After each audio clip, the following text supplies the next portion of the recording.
अब हम स्टोइकियोमेट्री का एक और प्रॉब्लम करने जा रहे हैं जहां के हमें मेटालिक जिंक दिया गया है जो कि रिएक्ट कर रहा है एक्वस हाइड्रोक्लोरिक एसिड के साथ, यानी कि इसका पूरा सॉल्यूशन पानी में बनाया गया है, यानी ये रिएक्शन जो है पानी में हो रहा है और जिंक सॉलिड फॉर्म में जो कि एक्वस यानी पानी में हल किए गए हाइड्रोक्लोरिक एसिड के साथ रिएक्शन कर रहा है, उसके नतीजे में जिंक क्लोराइड और हाइड्रोजन गैस बन रहे हैं। तो हमसे पूछा जा रहा है कि what volume of 2.50 m hydrochloric acid, जो कि हमें मिलीमीटर में मालूम करना है, इसका वॉल्यूम हमें चाहिए होगा, ये मिलीमीटर याद रखिए, हमें यूनिट्स भी दिए गए, जो कि कन्वर्ट कर दे 11.8 ग्राम्स ऑफ जिंक को मुकम्मल तौर पर इन प्रोडक्ट्स में।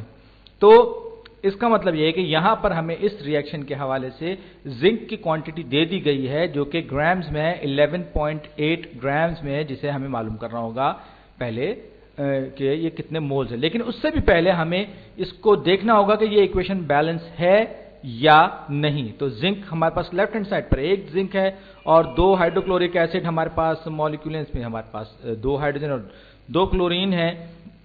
तो यहां पर हमने ये चेक कर लिया कि ये जो इक्वेशन है ये बैलेंस है, जिंक क्लोराइड में भी सब कुछ मौजूद है। तो अब हम अपने एक्शन प्लान की बात करते हैं। सबसे पहले हम इस प्रॉब्लम को ये चेक करेंगे कि ये बैलेंस है या नहीं है।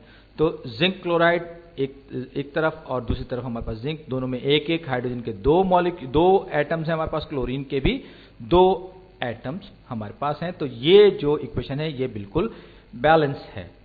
अब हम जाएंगे एक जिंक की क्वांटिटी की तरफ जो कि 11.8 ग्राम्स है, 11.8 ग्राम्स ऑफ जिंक है और हमें यह मालूम करना है कि जिंक के कितने मोल्स हैं।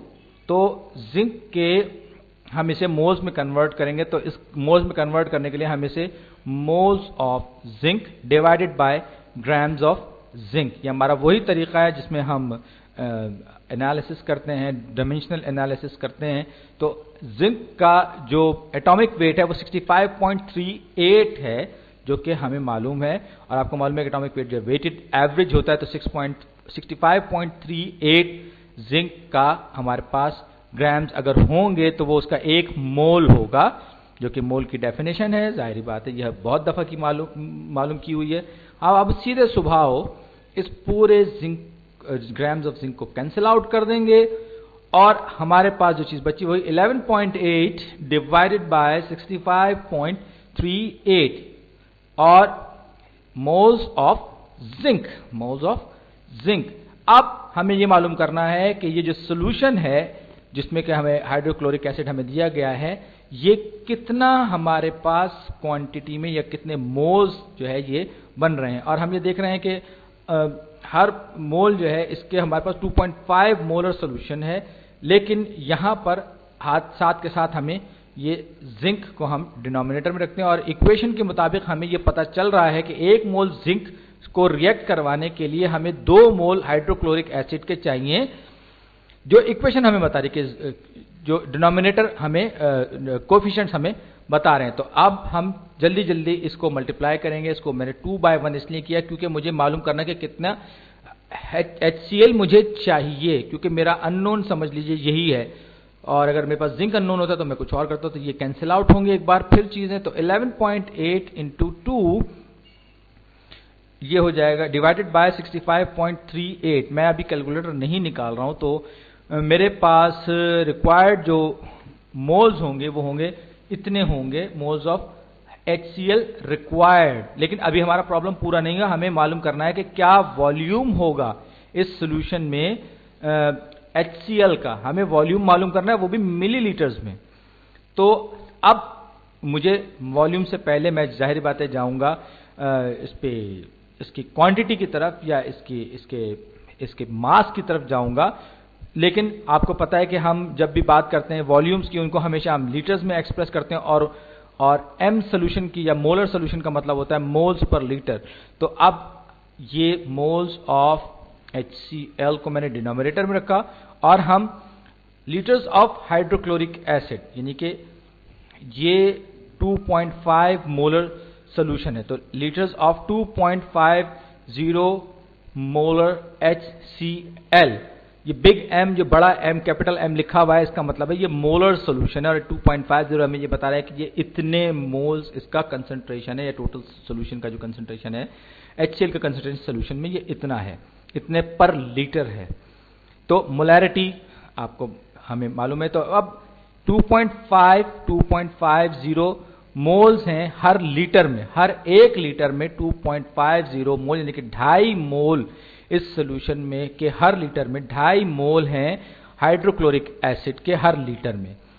अब ये डिनोमिनेटर में ये सब चीजें थी, जो ये एक बार फिर डायमेंशनल एनालिसिस में जो जो चीजें कैंसिल आउट होंगी, ये मोल्स ऑफ HCl और ये moles of HCl cancel out होंगे जनाब। ये हम आगे बढ़े तो 11.8 इंटू 2, 11.8 टाइम्स 2 डिवाइडेड बाय, मेरे पास डिनोमिनेटर में क्या है 65.38 इंटू टाइम्स, सॉरी मैं डॉट नहीं लगा रहा, मैं क्रॉस का साइन लगा रहा हूं, वो पॉइंट से डेसिमल से मिक्सअप ना हो, तो ये 2.5 हो गया।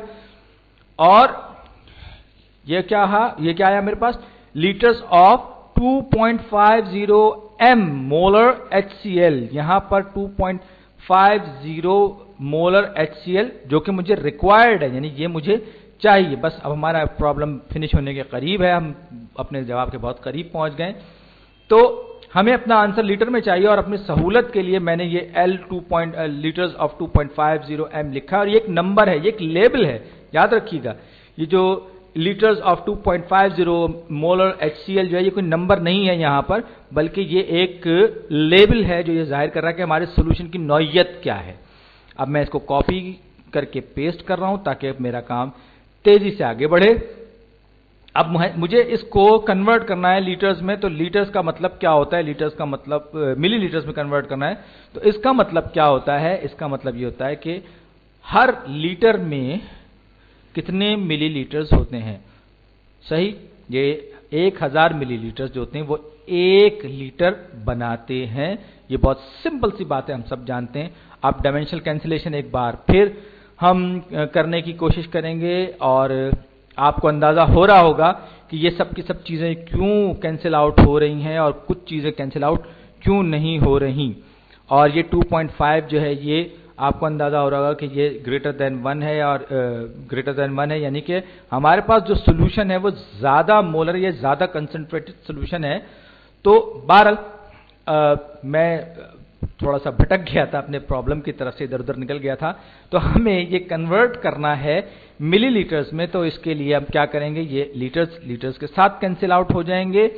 तो अब मेरे पास एंड में क्या है, 11.8 into 2 into 1000 divided by 65.38 times 2.50, और न्यूमरेटर में मेरे पास और क्या क्या यूनिट्स रह गए, 2.50 M molar HCl, millilitres of भी नहीं लिखता, बल्कि मैं millilitres of 2.5 molar of HCl, ये थोड़ा सा मैंने ऑफ को हटा दिया ताकि आपको कंफ्यूज ना करे। तो अब मैं अपना कैलकुलेटर को, अपने हथियार को बाहर निकालूंगा। ये देखिए, ये 2.50 को मैं याद बता, ये लेबल है, ये ऑफ द सोल्यूशन लिख सकता हूं, मैं ऑफ द सोल्यूशन लिख सकता हूं। मैं याद दिलाता चलूं, ये लेबल है 2.50, ये कोई नंबर नहीं है बल्कि ये एक लेबल है, यानी कि ये कैंसिलेशन से इसका लेना देना कुछ नहीं है, बल्कि ये एक हमारे पास लेबल है। सही, तो इससे घबराने की या कंफ्यूज होने की आपको बिल्कुल जरूरत नहीं है। अब मैं जरा जल्दी से कैलकुलेटर निकालूं। कैलकुलेटर मैंने निकाला जनाब, और मेरे पास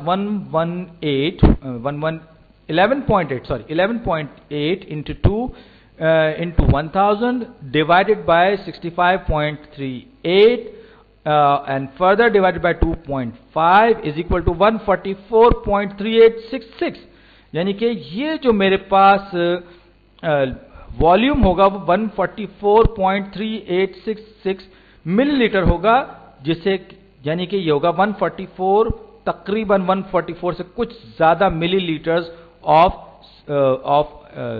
हाइड्रोक्लोरिक एसिड या सोल्यूशन के मुझे इसमें चाहिए होंगे।